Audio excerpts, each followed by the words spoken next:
cricket, we're talking Black Caps T20 cricket. And if we're talking Black Caps being pretty damn good in T20 cricket because they won the T20 Tri-Series, they're winning a lot of T20 games this year. There's only one thing for me to say, and that is that the Super Smash is perfect. I'm not crazy enough to say that the Super Smash is the best T20 competition in the world, even though I think that.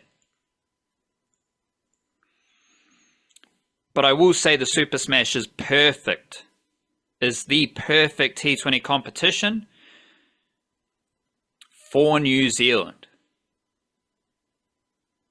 And I do have a sneaking suspicion that New Zealand cricket might get a bit weird with the Super Smash and just try and do some goofy shit. Don't do anything.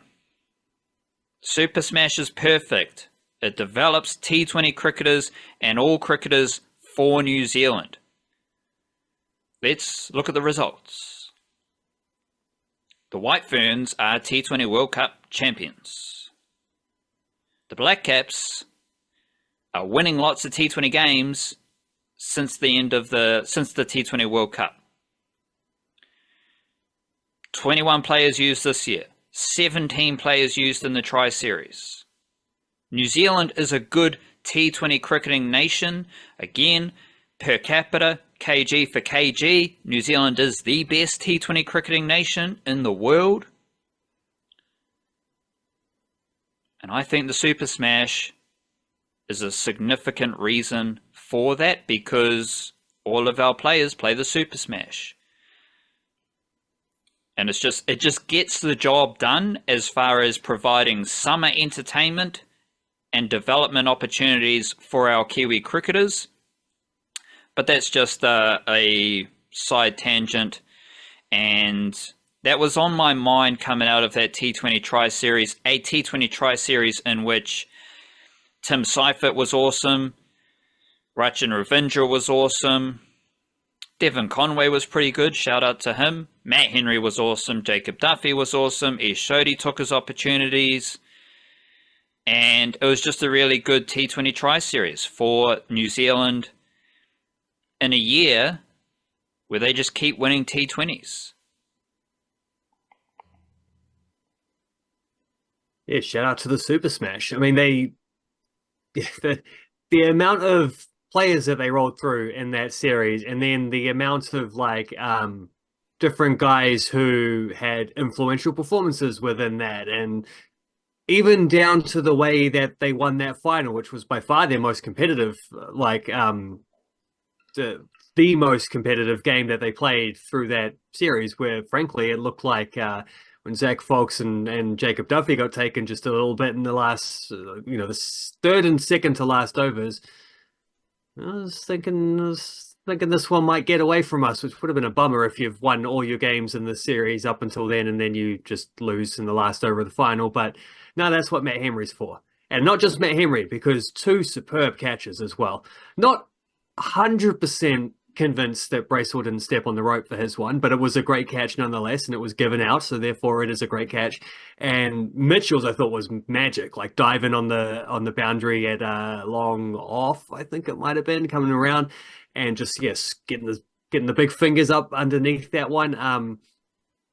Great fielding, great sort of tactical approach to that. And that's another thing I think we can say about the Super Smash developing good international players, is it's not always just about the opportunities that that a variety of players get, including young guys getting opportunities in that format. It's also like that's a really highly competitive tournament where you got 6 good teams, anyone can beat anyone on any given day, and therefore those players are being put in a lot of sort of match winning situations. Like they know how to handle bowling in the last over, or you know what the expectation is on you as a fielder in those situations, because they've been there, they've gotten the reps even before they get to international cricket. And then once you're playing international cricket, you're probably playing around the world as well, and you're getting even more repetitions. But just it was it was such a good that last over from Matt Henry. There was such a good encapsulation of how the Black Caps play winning cricket, um, and they it's not the biggest trophy they're going to play for over the next few months in T20 internationals, but they got a little bit of a trophy on the back of it. They won that tournament. They went there, played Zimbabwe, South Africa, won every single game, and yeah, now we move on to a Test series, I guess. I would add, but all these Black Caps are playing T20 leagues around the world. But where does that start? Right? Like Exactly. Bevan Jacobs got an IPL contract from being a Super Smash player. Yep. He'd never played for the Black Caps at that point. Rachin Ravindra, Devon Conway, Finn Allen, all these dudes, Zach Folks, Will O'Rourke, Mitch Hay, Tim Robinson. All these dudes have been really good in the Super Smash before going to a higher level or a sideways level, because I'm not convinced that any T20 league in the world is better than the Super Smash. Prior to this tour of Africa, I was very interested in Rachin Ravindra because he had, as we talked about, he hadn't like stamped his mark on the Black Caps T20 team. Now he has in T20 cricket. And as I wrote in the paid section of our newsletter yesterday, Rachin Ravindra is second for T20 international runs for New Zealand this year. He's averaging 40, strike rate of 164. Him and Tim Seifert are the only batters with 200 runs, 200 plus runs. Rachin Ravindra is one of 4 batters who have scored over 10 runs with a strike rate over 160 this year. Not bad for Rachin. He's playing his way into the T20 first 11. But old mate Rachin, he is also the only New Zealand batter ever who has like played 10 or more games. Well, let's go 100 runs. Shout out Peter McGlashan, 63 runs, average of 63, strike rate of 124. Shout out to Ben Wheeler. He's got 58 runs, no average, strike rate of 123. Infinite average. The old infinite average. What a player. If we go 70 plus runs, 100 plus runs, 10 plus games, those dudes are out of the mix. Rachin Ravindra is the only, well, he's not the only, because the one and only, Mitch Hay is also here, but he's only got 166 runs. So let's go 200 plus runs. Averaging over 40 with a strike rate over 100 in ODI cricket. Right, so Mitch Hay is the only other dude in this conversation, and he's only got 166 runs and a lower strike rate than Ravindra. Ravindra has 1,233 runs and an average of 44 and a strike rate of 109. And Rachin Ravindra was also the leading run scorer at the Champions Trophy. Right, so Rachin Ravindra, he is second for T20 international runs this year for New Zealand. He was the leading run scorer at the Champions Trophy with a strike rate of 106. And he was also the second leading run scorer in the last World Test Championship cycle for New Zealand. Him and Kane Williamson are the only batters with 900 or more runs for New Zealand. This is like a two-pronged thinga. Rachin Ravindra, his T20 Tri-Series performances have put him into the top tier of New Zealand T20 batters this year, which was a key development for him because his career T20 record let's just say it will improve.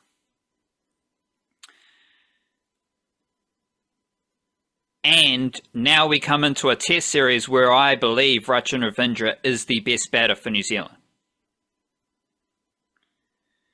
But ultimately, we look at these pockets, second only behind Kane Williamson. So take out Kane Williamson, Rachin Ravindra was the best batter in the World Test Championship cycle, last World Test Championship cycle. He was the best batter, leading run scorer, only batter at the Champions Trophy with over 250 runs in the ODI format, and he's got that averaging 40 strike rate over 100 thingy-majig. And he's also one of our best batters in T20 international cricket. So now we've got this, what do we got here? The old runs per test innings statistic. Rachin Ravindra is averaging 35.2 runs per test innings. But he's behind Devon Conway on 36, Tom Latham 36.9, Daryl Mitchell 39.5, Williamson 49.8. So he's in the middle there. But ultimately what I'm talking around is Rachin Ravindra is awesome. He was awesome in the Tri-Series, which was a major development for him as a T20 batter. And now he is in the test team, I assume, to play against Zimbabwe, where I believe he is the best batter for New Zealand. And he has that opportunity with Kane Williamson out to do his thing. But I think this is just a checkpoint for me in the career of Rachin Ravindra, where all three formats, this dude has become one of New Zealand's. I think right now he's the second best all format batter for New Zealand behind Kane Williamson. And because maybe Kane Williamson might not be in the T20 first 11, maybe Rachin Ravindra is the best all format batter for New Zealand. Maybe we need to talk about Daryl Mitchell. Maybe it's him. I don't know. But Rachin Ravindra right now is an absolute run-scoring monster. And 2025 may be the year for Rachin Ravindra not to have his breakout, because, I mean, that was the 2023 World Cup, wasn't it? So he's already done that. So we go last two ODI tournaments. He was a phenom at the World Cup, leading run scorer at the Champions Trophy. Holy guacamole, Rachin Ravindra is pretty good at cricket. Yeah, well, I mean, when you put it like that way, he kind of had the 2023 was his year for ODI cricket, 2024 was his year for Test cricket, and maybe 2025 is his year for T20 cricket. Like, he's just sort of established himself in one after the other, and it's a steady stride. Yeah, and he was awesome in that final against South Africa too, and with his innings there. And might get to bat 3 in the Test series as well. The absence of Kane Williamson, that's a possibility, as he might get to try that. I kind of still see him as more of a number 5 batter at this point, because he's such a sort of dashing stroke maker. But 4. This is different. Yeah, 4 might be the right compromise without him. But it depends on what you do with the. That's where he usually bats, and I think. What I think will happen, especially now that Glenn Phillips is out, but I think they're going to, the way they talked about it, it was a Michael Bracewell as a like-for-like replacement for Glenn Phillips, which makes me wonder that Michael Bracewell is going to play in the first test starting Wednesday night. And I also believe Devon Conway is going to open. So I think it's going to be Tom Latham, Devon Conway, Will Young, Ravindra, Daryl Mitchell, Tom Blundell, Henry Nichols, jokes, Michael Bracewell. Yeah, and then Jacob Duffy's going to play, isn't he? Like, it's a nice opportunity to give him a debut, but also, like, he's kind of demanding it. I don't know if he'll play the first test. I think. Who would they? Well, I think they can have. So if we got Blundell number 6, then we need 5 more Yeah, players. Matt Henry's going to be there. Santner's going to be there. Will O'Rourke's probably going to be there. Matt Uh, Henry well, I said Henry. So and Jacob Henry. Duffy. Wait, let me work through Yeah, it. there's your bowling lineup. No, Henry, Santner, Bracewell, O'Rourke, and then it's a Nathan Smith, Ajaz Patel. So I've got Jacob. That's where, yeah. I've got Jacob Duffy behind Patel Smith. But this is one of my things. I think it's a very important test series for Nathan Smith to solidify that spot. He is ahead of Jacob Duffy in the test pecking order because he's already played test cricket. And I think his all-round ability, so you got Santner as a lefty spinner, Bracewell as a righty spinner. I don't think you need to select Ajaz Patel as another lefty spinner. Smith's an all-rounder, so he's got those skills. So then it's like, okay, Jacob Duffy versus Matt Henry, Will O'Rourke, and a spinner. I think Jacob Duffy is still out of that first 11, but he is someone I can see playing the second test. Like, he is the most likely out of the Jacob Duffy, Matt Fisher, Henry Nicholls group to play a test. Yeah, thinking through it like that, my preference would be what I said is the Duffy, O'Rourke, Henry, three-pronged pace attack, bit of Santner. And then it might be conditions dependent, but like you could because you could have Santner just bat at 7 and not pick Michael Bracewell, or you could pick Nathan Smith to bat at 7 and Santner stays a day. So it might be a Bracewell or Smith. Do you want an extra spinner or do you want an extra seamer? That's what I mean, like conditions dependent.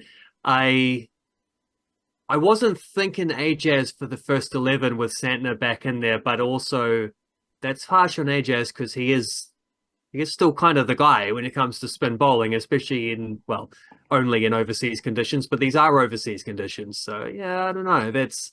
There is a decision or two to be made there, I suppose. Do you know what's weird? I was looking at the best bowlers for tests in Zimbabwe, especially recently. Funnily enough, looking through that, England, Australia and India haven't toured Zimbabwe. So shout out to them for really helping out test cricket around the world because they don't go to Zimbabwe. New Zealand, West Indies and Sri Lanka, I think, are the only nations who have or will tour Zimbabwe twice since 2015. Not even South Africa. Correct, which is strange. Damn. But the best Zimbabwe bowlers are seamers, and then Secunda Raza's up there as a spinner, and the best touring bowlers are spinners. So who knows what will happen? Well, I think maybe runs will happen because that's what happened when South Africa went there. We got a brother scoring 350 plus individually, so I think maybe that's Rachin Ravindra 400, I suppose, might be on the cards. What's your preferred bowling lineup? So Blundell's batting 6, and then you need 5 players. Who are your 5 players? My preferred, I think, would be Santner, Henry. I'd chuck Ajaz Patel in there as well because I think you need, if it's going to be flat, you need the workhorse as well. So 2 spinners for that reason. I'd take Santner and Ajaz Patel, and then the 3 seamers I mentioned: O'Rourke, Henry, Duffy. So that would mean no Smith and no Bracewell. I still want Nathan Smith in there, but I want Jacob Duffy to make his debut. But I did have noted down that I was very interested in how Nathan Smith performed on this tour, and I'm also curious about Will Young.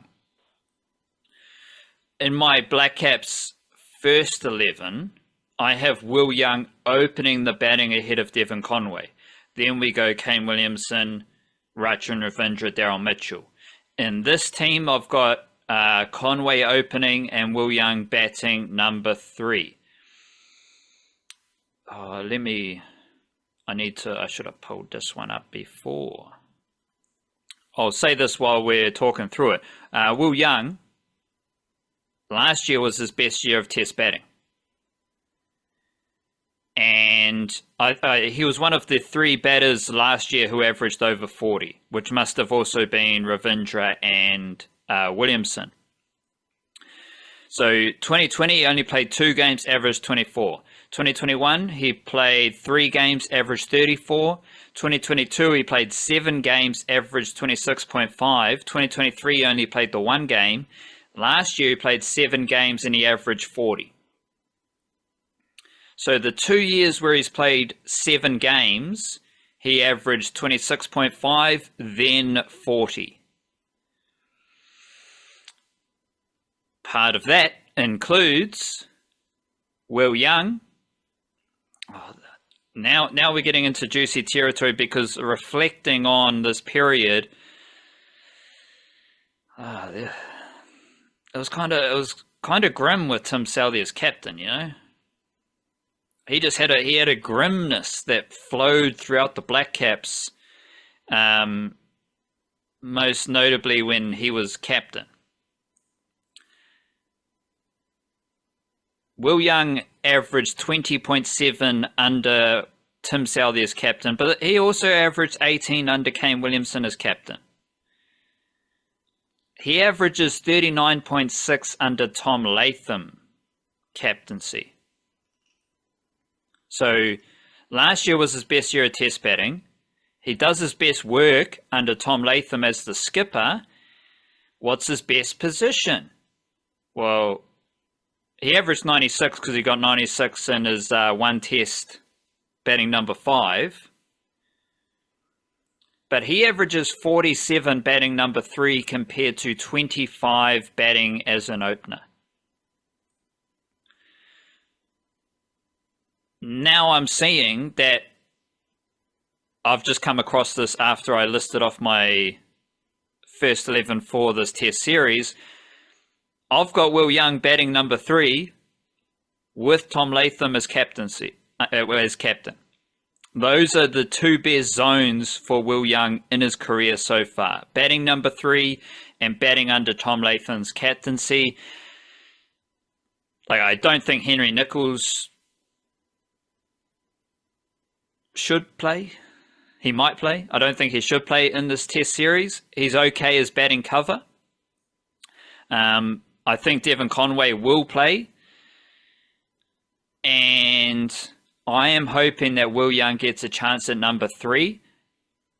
But when Glenn Phillips was available, right, I was talking about moving everyone up a spot in the batting order. So you have Will Young open, Rachin Ravindra number 3, Daryl Mitchell number 4. I think you can still go Glenn Phillips number 5, Tom Blundell, and then take your pick. Bracewell, Smith, Santner, fill it up with the bowlers, because a lot of those bowlers are pretty good batters.